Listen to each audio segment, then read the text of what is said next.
All right, guys, so 2024, this is a Mazda 3. Now, this one came in, it's got an airbag light, and it's got a code B00A0-07. Now, the code refers to the passenger seat. The code means that you have to do the recalibration on the seat. Now, the recalibration process can be done using the Topdon Phoenix Smart. That's what I'm using today. But the really interesting thing is how specific this thing is about what you need to do to calibrate it. Basically, it wants you to take a zero measurement with the seat in the forward position and the seat in the most rearward position.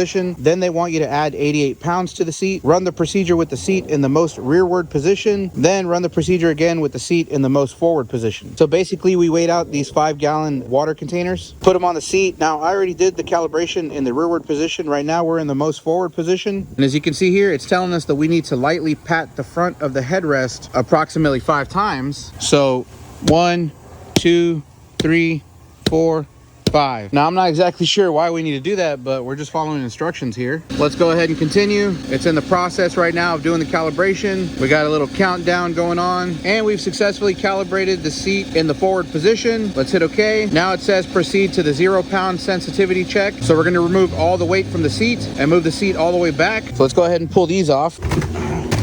Move the seat all the way back.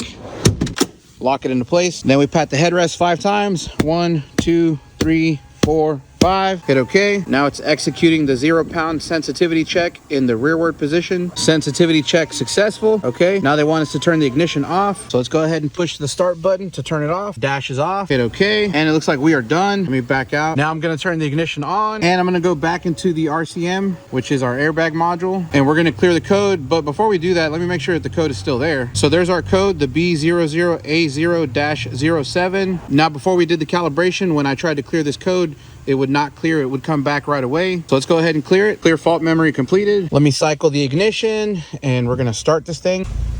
Now let's see if our airbag light goes away. Yep, it looks like our airbag light is gone, and we no longer have the message for the airbag system. Let's go back into the scan tool and see if our code is gone. I'm going to read the fault code, and as you can see, there are no more DTCs. That's a fix.